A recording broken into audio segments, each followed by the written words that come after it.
श्रीहित महाप्रभु सिद्धांत का उपदेश करते हुए एक स्थान पर बड़ा सुंदर संकेत करते हैं। कहते तय भाजन कृत जटित विमल चंदन कृत ईंधन अमृत पूरी तिहि मध्य करत सरसप खल रिंधन। वो ध्यान से समझना। महाप्रभु कह रहे हैं बर्तन कैसा है? रत्न जटित है। और जो लकड़ी चूल्हे में जल रही है वो लकड़ी कैसी है? कह रहे चंदन की लकड़ी है। चूल्हे में चंदन की लकड़ी जल रही है। पकाने वाला जो पात्र है वो दिव्य है, रत्न जटित है। और उसमें डाला क्या है? अमृत। परंतु उसमें पकाया क्या जा रहा है? कह रहे सरसप खल रिंधन। सरसों की खली होती है ना, पशु को दी जाती है, वो पकाया जा रहा है। कहने का तात्पर्य क्या है कि सर्वप्रथम ये उत्तम नरदेह मिला, फिर भारत भूमि पर जन्म मिला, फिर उसके बाद संत महापुरुषों का संग मिला, और अंत में देखो मनुष्य कर क्या रहा है? वही संसार का विषय भोग जो पशु भी प्राप्त करता है। अनेक अनेक बार हमने यहां से चर्चा की कि भगवत भजन के अतिरिक्त बाकी ऐसा क्या है जो पशु नहीं करता है। और मनुष्य को तो संसार का भोग प्राप्त करने में बड़ा ही परिश्रम करना पड़ता है, पाकर भी वो चिंतित रहता है, क्लेश में रहता है। पशु के जीवन में तो संचय भी नहीं देखा जाता, उसको तो घर की भी आवश्यकता नहीं है, जहां बैठ गया जहां खा लिया। तो विचार करने की बात है कि ऐसा क्या है जो पशु नहीं करता है। अगर आप विचार करके देखेंगे तो आप पाएंगे केवल भगवत भजन ही तो है, संस्कार ही तो है जो मनुष्य को पशु से श्रेष्ठ बनाता है। ये बार बार जो कहा जाता है कि भाई ये नरदेह श्रेष्ठ है, श्रेष्ठ है। क्यों श्रेष्ठ है? क्योंकि मोक्ष द्वारम अपावृतम, मोक्ष का खुला हुआ द्वार है, क्योंकि इसको पाकर साधन किया जा सकता है, इसको पाकर आत्म कल्याण का पुरुषार्थ किया जा सकता है। और महाप्रभु कह रहे हैं देखो मनुष्य की दशा कैसी है कि वो पात्र जो है वो रत्न जटित है, चूल्हे में लकड़ी जो जल रही है वो लकड़ी चंदन की है। और किसी भी वस्तु को पकाने के लिए जल डाला जाता है, महाप्रभु कह रहे हैं यहां अमृत डाला गया है, लेकिन पका क्या रहा है? बोले सरसों की खली पका रहा है। फिर एक और उदाहरण देते हैं, अद्भुत धर पर करत कष्ट कंचन हलवाहत। बड़ी ये अद्भुत भूमि है, और जो हल चलाया जा रहा है वो हल भी सोने का है, बड़ा परिश्रम भी कर रहा है, सोने का हल भी चला रहा है, लेकिन बीज किसका बो रहा है? कह रहे विष का बीज बो रहा है, विष का बीज बो रहा है। मैं अनेक बार आपसे कहता हूं भाई जो जीवन में आया है वो किसी का दिया हुआ, किसी का भेजा हुआ नहीं है, वो अपना कमाया हुआ है। किसी व्यक्ति को आज अगर कोई पीड़ा है, सारे संसार के लोग उसको अपने हिस्से का सुख देना चाहें, दे सकते हैं? नहीं दे सकते। उसकी पीड़ा ले सकते हैं? नहीं ले सकते हैं। अपने हिस्से का सुख दुख है भाई, अपने हिस्से आया है तो भोगना भी पड़ता है और भुगतना भी पड़ता है। पर यहां आचार्य कह रहे हैं बोले ऐसे कर्म का बीज डालते ही क्यों हो जिसको कल या तो भोगना पड़े या भुगतना पड़े। सावधान करते हुए कह रहे हैं कि जय श्री हित हरिवंश विचार के। देखो महापुरुष तो आपको आरंभ से लेकर अंत तक एक बात कहेंगे, भाई विचार करो, विचार करो। और मैंने आपसे पूर्व में कहा था विचार करने के लिए विवेक की आवश्यकता है, और बिनु सत्संग विवेक न होई। बार बार महापुरुष कह रहे हैं भाई विचार करो। कह श्री हरिदास विचार देखो बिना बिहारी नाही जस। यहां महाप्रभु कह रहे हैं कि जय श्री हित हरिवंश विचार के। अरे विचार कर। और अगर कोई सत्संग द्वारा प्राप्त विवेक से विचार करेगा तो वो एक क्षण भी नहीं लगाएगा और दौड़कर जाकर किसी संत के, किसी गुरु के चरण पकड़ लेगा। क्योंकि कबीर कहते हैं ये तन विष की बेलरी। बोले ये जो शरीर है ना तो विष की बेल है, इस पर विष का ही फल आएगा। गुरु के बिना, संत के बिना, सत्संग के बिना जीव अंधकार में ही है, और बोले इस पर विष का ही फल आएगा, ये विष की बेल है। ये तन विष की बेलरी। गुरु अमृत की खान, और शीस दिए जो गुरु मिले तो भी सस्ता जा। तो महाप्रभु कह रहे हैं कि जय श्री हित हरिवंश विचार के मनुज देह गुरु चरण गही, और सकहीं तो सब पर पंच तज कृष्ण कृष्ण गोविंद कही। देखो, एक मार्ग कहता है, एक रास्ता ऐसा है जहां का नियम यह है कि आप शुद्ध होकर आओ, आपको वस्तु का अनुभव हो जाएगा। पर ये जो भगवत भक्ति का मार्ग है, ये इस मार्ग का नियम क्या है? बोले भाई आप जहां जैसे हो ना, आ जाओ। ये भक्ति ही आपको धो मांझ कर शुद्ध भी कर देगी। पहले आपके पात्र को धो मांझ कर शुद्ध करेगी, फिर उसमें वस्तु डाल देगी, फिर आपको लबालब भर देगी। और मुझे लगता है कि थोड़ा सा यदि आप और मैं विवेक युक्त विचार करें, तो फिर तो जैसे महाप्रभु कहे ना कि अब विलंब मत करिए, अब देर मत करिए। मनुज देह गुरु चरण गही। अगर मनुष्य का शरीर मिल गया है, फिर दौड़ कर जाओ और गुरु के चरण पकड़ लो। गुरु चरण गही। देखो भाई, कोई कहता है संसार छोड़ोगे तो भगवान मिलेंगे। ठीक हो सकता है, पर मुझे लगता है कि भगवान मिलेंगे तो संसार छूटेगा। ऐसे नहीं छूटेगा, ऐसे प्रपंच नहीं छूटता है भाई। प्रपंच का लेश तो बना ही रहता है। प्रपंच की निवृत्ति बिना भगवत कृपा के, बिना भगवत पुष्टि के नहीं होती। तो एक मार्ग ये भी है, वो कहता है भाई सब छोड़कर आओ, भगवान मिलेंगे। और मुझे लगता है भाई वो मिलेंगे, वो अपनी कृपा से मिलेंगे तो ये छूटेगा। जीव में इतनी सामर्थ्य नहीं है। इसलिए मैं कई बार आपको कहता हूं भाई आप ये छोड़ने के चक्कर में मत पड़ो। ये जो जितनी शक्ति, जितना समय, जितनी ऊर्जा हमारे पास में है ना, ये प्रभु को पकड़ने में लगाइए। वो आ जाते हैं पकड़ में, संसार नहीं छूटता। और जब भगवान पकड़ में आते हैं ना, तब संसार छूटता है। नहीं भाई, सूर्य कभी अंधकार को नष्ट नहीं करता। सूर्य के सामने अंधकार होता ही नहीं। जब जीव निकट पहुंचता है ना, ठाकुर जी के निकट पहुंचते पहुंचते ही प्रपंच की निवृत्ति होने लगती है। जैसे जब आप किसी वस्तु को त्याग देते हैं, तो त्याग देने के बाद भी उस वस्तु की स्मृति तो रहती है ना। मान लो एक व्यक्ति मदिरा पीता है, उसने मदिरा छोड़ दी, उसको यह सदा स्मरण रहेगा कि मैंने मदिरा छोड़ दी, माने मदिरा की स्मृति रहेगी। ऐसे ही जब अपने प्रयास से, प्रयास पूर्वक त्याग किया जाता है, तो वो जो वस्तु त्यागी गई है उसकी स्मृति बनी रहती है, उसका लेश रहता है। लेकिन जब भगवत प्रेम से वो सहज स्थिति प्राप्त होती है, तब भक्त को इस बात की स्मृति भी नहीं होती कि क्या छूटा। भक्त से पूछो संसार क्या है, तो वो मीरा जी तो कह रही है, बोले भव सागर सब सूख गए हुए, संसार है ही नहीं। मैं सेवक सचराचर रूप राशि भगवंत।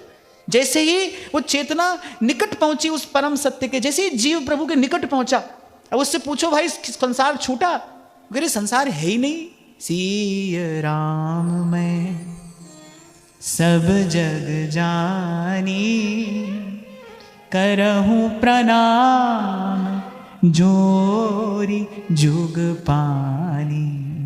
तेरे संसार है ही नहीं, सिय राम मैं सब जग जानी। इसलिए छोड़ने में और छूटने में बड़ा भारी भेद है, भारी भेद है। अनुभवी व्यक्ति इसका अनुभव कर सकता है। छोड़ने में बोझ है भाई, पहले वस्तु का बोझ है, फिर वस्तु को छोड़ने के कर्तृत्व का बोझ है, छूट जाए।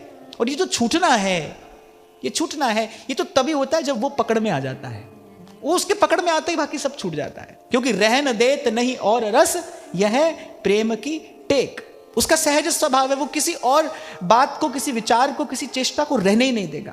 जैसे उस दिन मैंने आपको एक उदाहरण दिया ना कि बूंद समुद्र में मिली, बस समुद्र हो गई। समुद्र में मिलते ही समुद्र हो गई। अच्छा, अब समुद्र भी चाहे तो उस बूंद को अपने से न्यारा नहीं कर सकता है। अब तो बूंद समुद्र हो गई।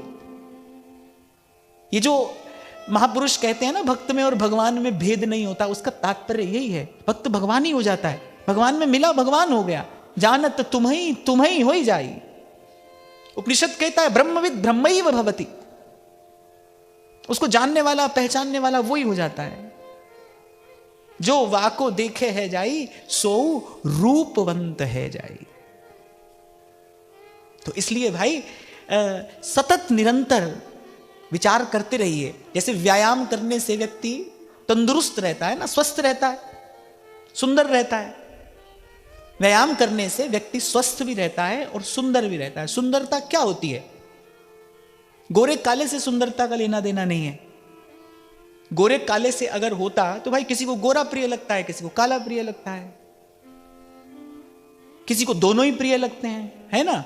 तो गोरे काले से सुंदरता का लेना देना नहीं है। सुंदरता का अर्थ क्या है? जब जब सब संतुलित हो, जब सब व्यवस्थित हो, वहां पर सौंदर्य का स्फुरण होता है। नाक की जगह नाक हो, और वो भी जितनी आवश्यक है उतनी ही हो, तभी तो सुंदर है। जरा सा कुछ आड़ा टेढ़ा हो जाए, एक बार इसकी कल्पना करो आप, जरा सा कुछ अगर आड़ा टेढ़ा हो जाए तो हो जाती है ना सब सुंदरता, समाप्त। अरे मैं कहता हूं कितना भी सुंदर रूपमान व्यक्ति क्यों ना हो, एक मधुमक्खी काट जाए यहां पे, वो जरा सा वो जो कुछ बड़ा ना वहां, उसने सब रंग में भंग कर दिया। तो सुंदरता अर्थात क्या?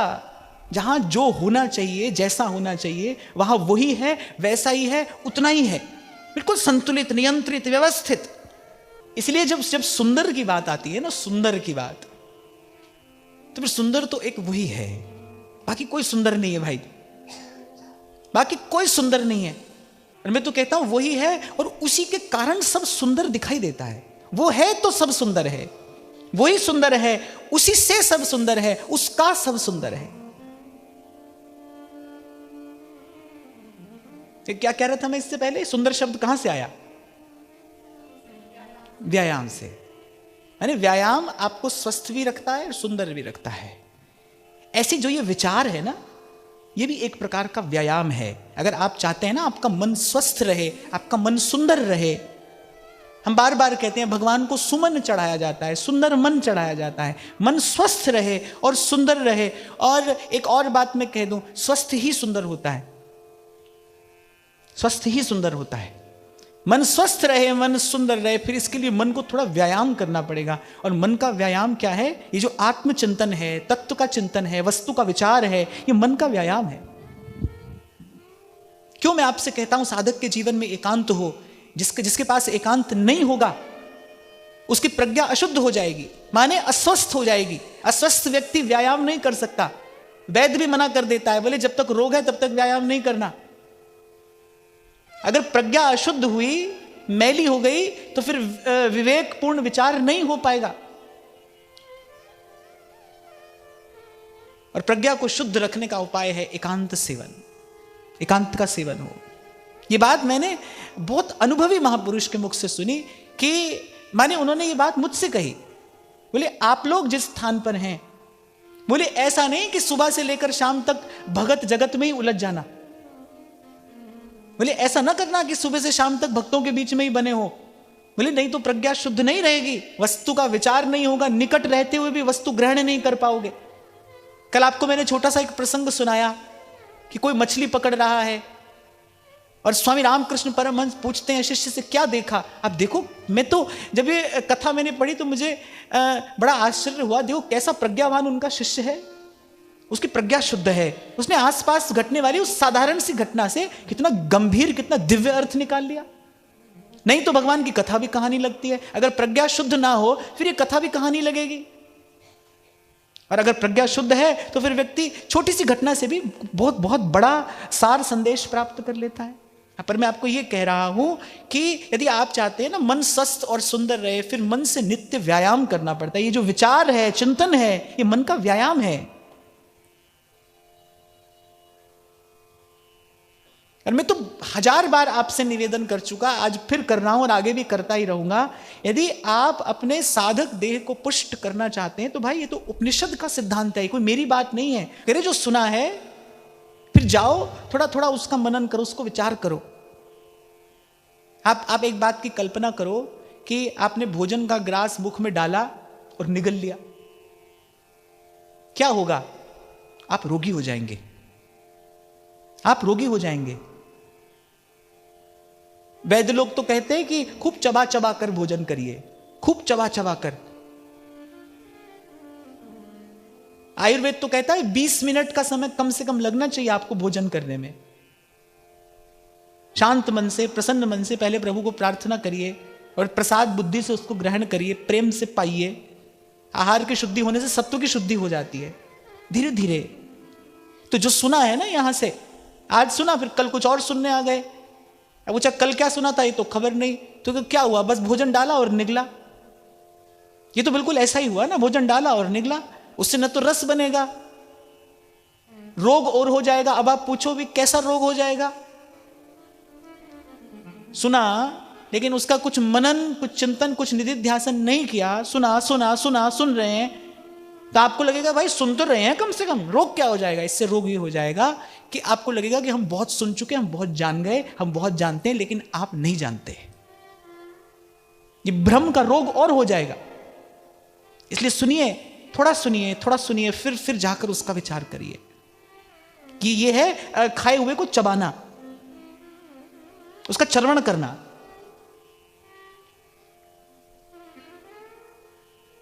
और कल जिस विषय पर हम बात कर रहे थे कि 2 प्रकार की बुद्धि है, एक संशयात्मिका बुद्धि है और दूसरी निश्चयात्मिका बुद्धि है।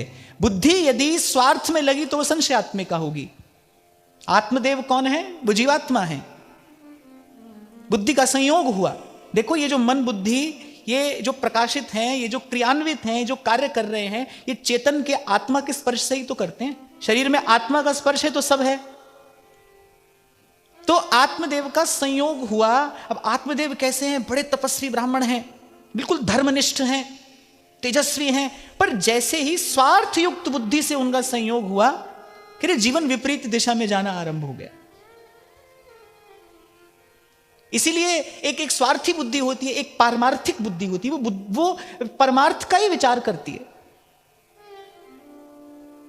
अब हुआ क्या, जब आत्मदेव का विवाह हुआ धुंधुली से, और कल तो मुझे लगता है 1 घंटा हम धुंधुली का की ही चर्चा करते रहे, पर वो बड़ी आवश्यक थी। कथा तो आप सबने बहुत बार सुनी होगी, पर कथा बहुत कुछ कहती है। कथा बहुत कुछ कहती है। मैं आज भी चिंतन कर रहा था कि देखो श्रीमद् भागवत में ही लिखा है कि भक्ति महारानी ने कथा के अर्थों का आभूषण पहना है। कथा दिव्यार्थ का प्रसव करती है। कथा दिव्य ज्ञान की प्रसवकारिणी है। जैसे एक स्त्री पूर्णता को कब प्राप्त करती है? जब वो पत्नी बनती है या जब वो माता बनती है?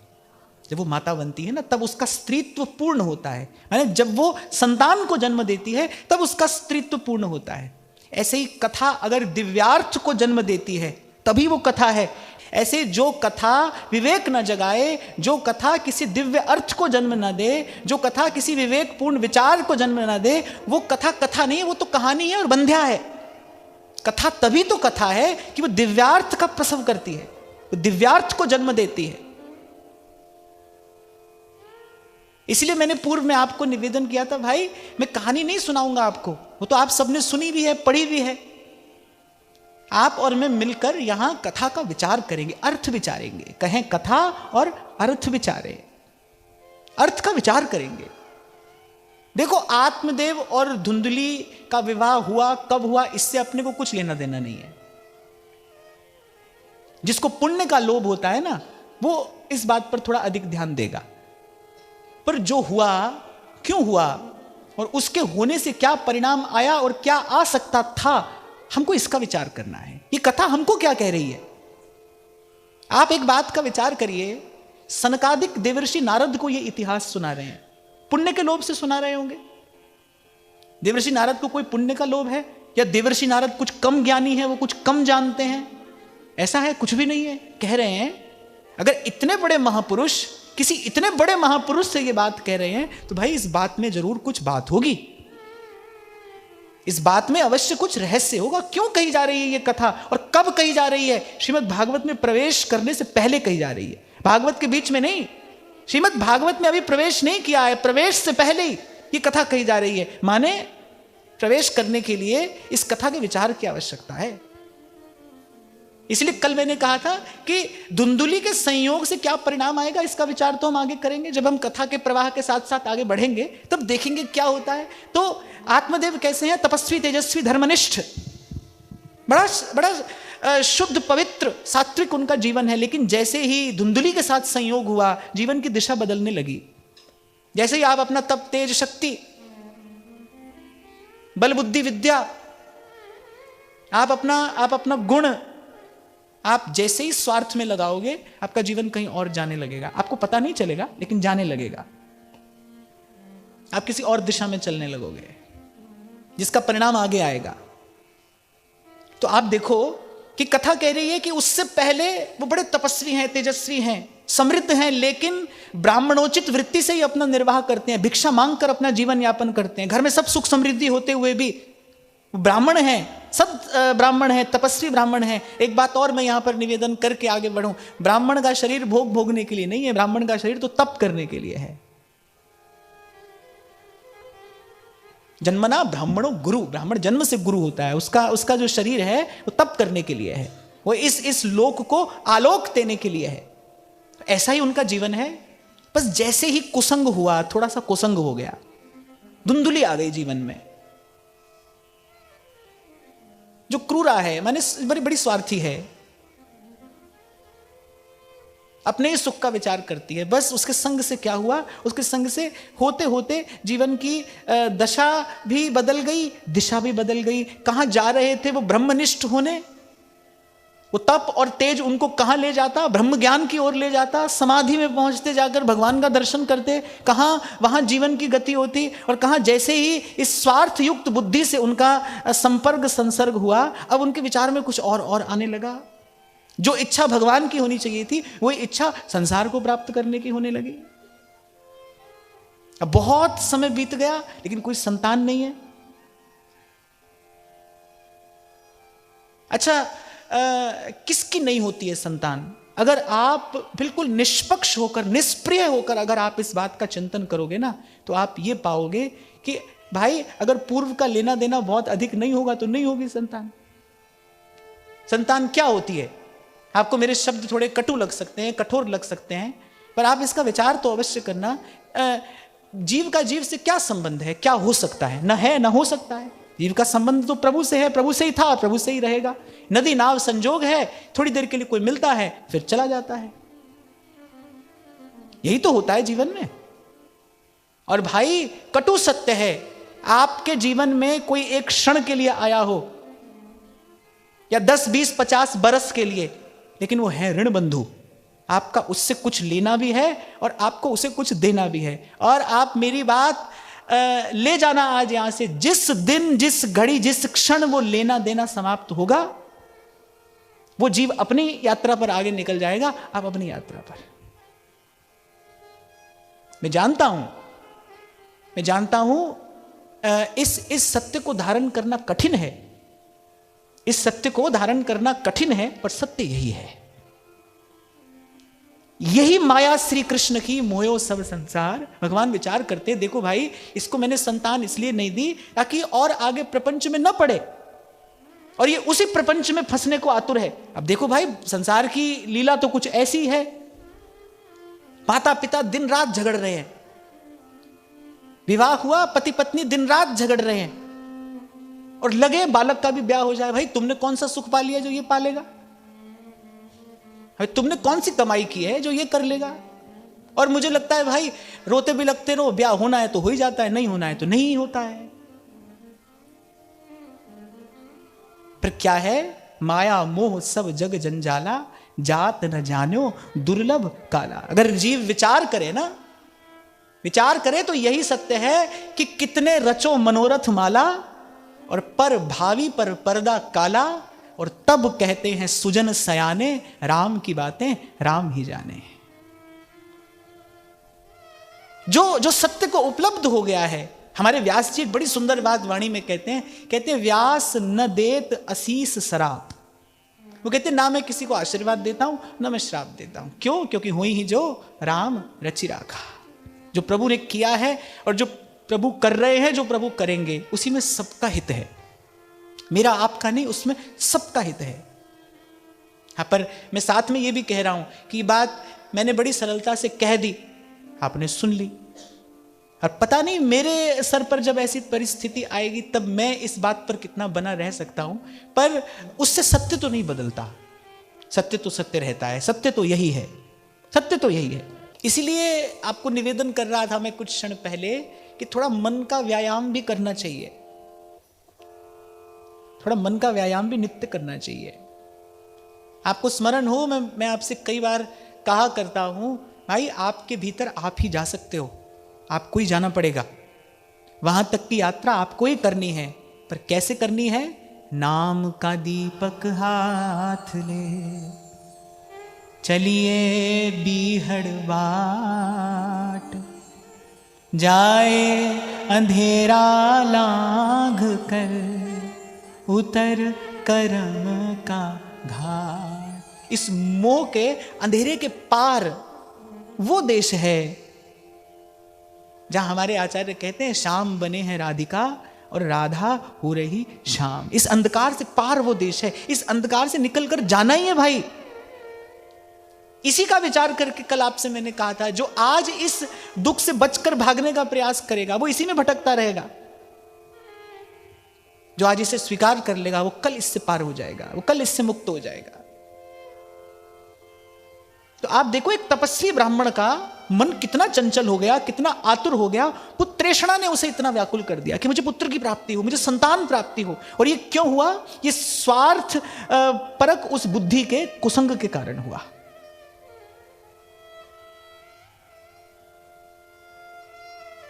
अब वो बड़े आकुल व्याकुल, यहां भटके वहां भटके, कहां कहां जीव जाता है। एक दिन तो बिल्कुल वो हताश निराश होकर घर से चल पड़े, निकल पड़े,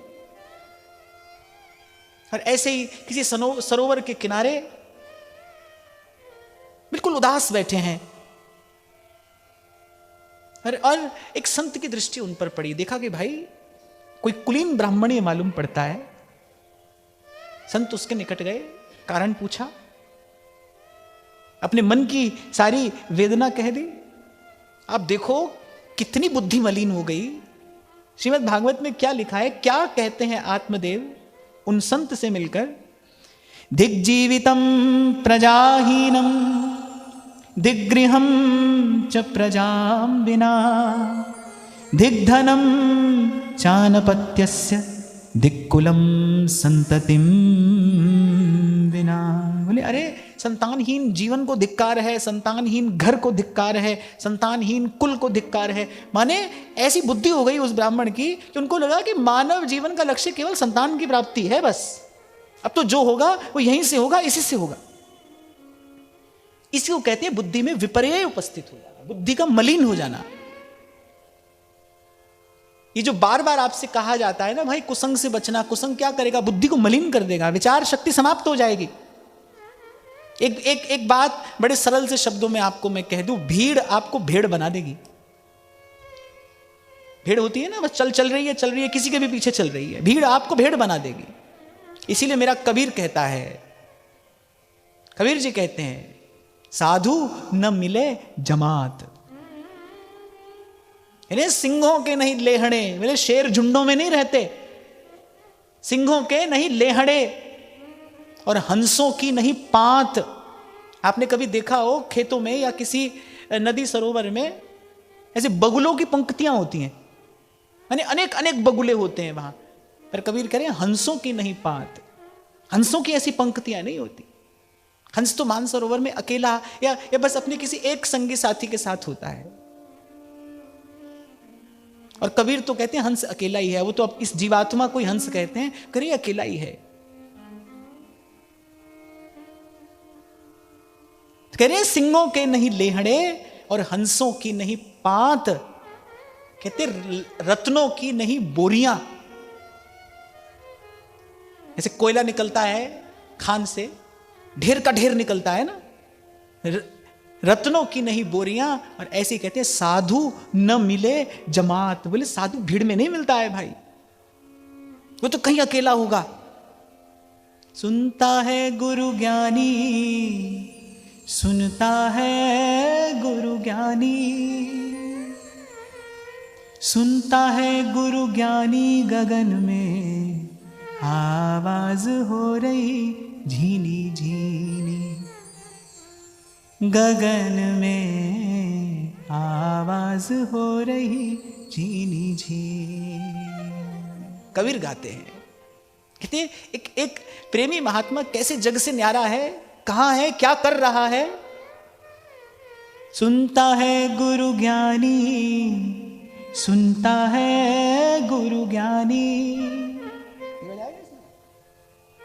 सुनता है गुरु ज्ञानी, सुनता है गुरु ज्ञानी, सुनता है गुरु ज्ञानी, गगन में आवाज हो रही झीनी झीनी, गगन में आवाज हो रही झीनी झीनी। आहा, देखो संत का शब्द कहां से कहां ले जाता है। इसीलिए मैं अनेक बार आपसे कहता हूं, भाई मेरी तो सारी श्रद्धा केवल संत की वाणी में है। संत क्या बोलता है, क्यों? क्योंकि उसमें और विचार करने की आवश्यकता नहीं है। किसी ने आपको घी निकाल कर दे दिया हो, अब उसमें और कुछ नहीं करना है ना, अब तो उसको बस खाना है। जैसे नागरीदास कहते हैं ना हमारे, बिलसिए खसम को कमायो। महाप्रभु जी ने रस निकाल कर दे दिया, अब तो बस उसको पीना है। संत की बात में फिर और विचार नहीं किया जाता, वो जो कह रहा है वो सार का भी सार है। सुनता है गुरु ज्ञानी, सुनता है गुरु ज्ञानी। अब मैं कहने लगूंगा तो कहीं और निकल जाऊंगा, मुझे कथा में आगे जाना है। यहां कबीर कह रहे जिसको ज्ञान हो गया है, जो जान गया है, बोले वो बोलता नहीं है, उसको फिर किसी से कुछ नहीं कहना है, वो तो केवल सुनता है। और क्या सुनता है? गगन में आवाज हो रही झीनी झीनी, गगन में आवाज हो रही झीनी झीनी। सुनता है गुरु ज्ञानी, सुनता है गुरु ज्ञानी, सुनता है गुरु ज्ञानी, सुनता है गुरु ज्ञानी, सुनता है गुरु ज्ञानी, गगन में आवाज हो रही झीनी झीनी, गगन में आवाज हो रही झीनी झीनी। मुरलिया बाज रही, मुरलिया बाज रही। ओ कोई सुने रे संत सुजान, कोई सुने रे संत सुजान, मुरलिया बाज रही, मुरलिया बाज रही, मुरलिया बाज रही, मुरलिया बाज रही। और बस जिसका एकांत पवित्र हो गया वही साधु हो गया। जिसका एकांत पवित्र है बस वही साधु है। वो घर में हो, बाजार में हो, वन में हो, किसी गिरी कंदरा में हो, झोपड़ी महल में हो, कहीं भी हो, इसका एकांत पवित्र हो गया। जिसको ये झीना झीना स्वर सुनाई पड़ने लगा, बस वो साधु हो गया।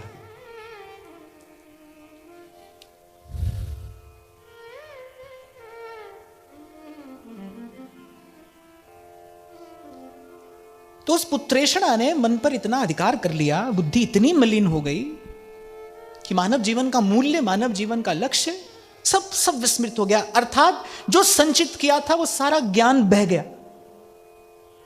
कुसंग छिद्र कर देता है, आपके पात्र में छिद्र कर देगा। जो सीखा सुना समझा होगा सब बह जाएगा वहां से। इसीलिए श्री ध्रुवदास जी कह रहे हैं, कुसंग पशु ते बचे।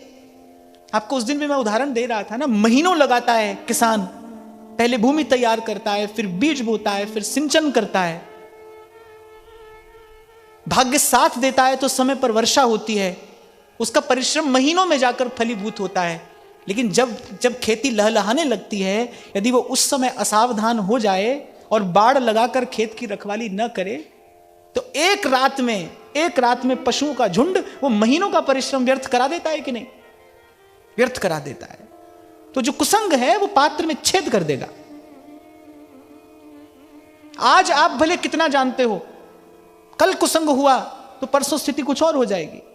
इसलिए तो मैं आपको कहता हूं भाई कि किस बात का गर्व करें, कल जाने क्या हो जाए, कल मन बुद्धि में जाने कैसा विचार आ जाए, किसका संग हो जाए, तिनका तो बयार के बस है।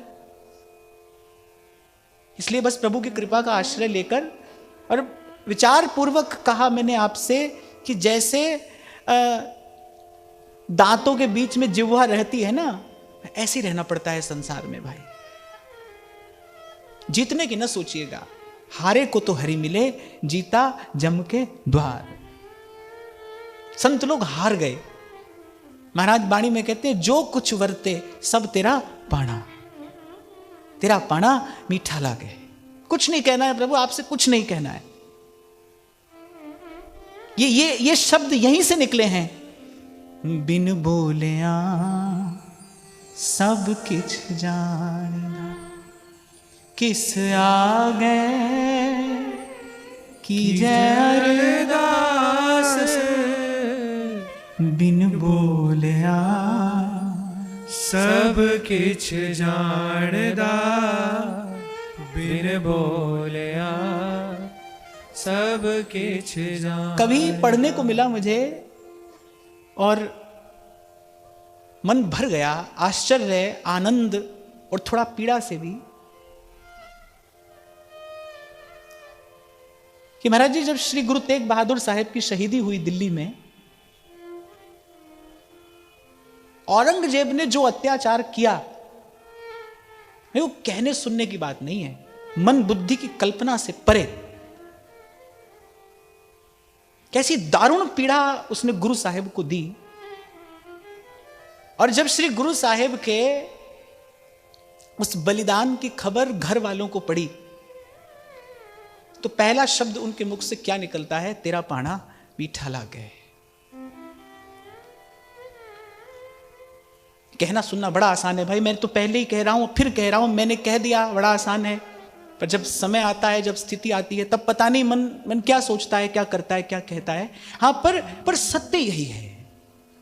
इसलिए महापुरुषों ने कहा भाई, भक्ति दुहेली राम की नहीं, कायर का काम। इसलिए कबीर ने कहा, करे कोई सूरमा जात बरन कुल खोए।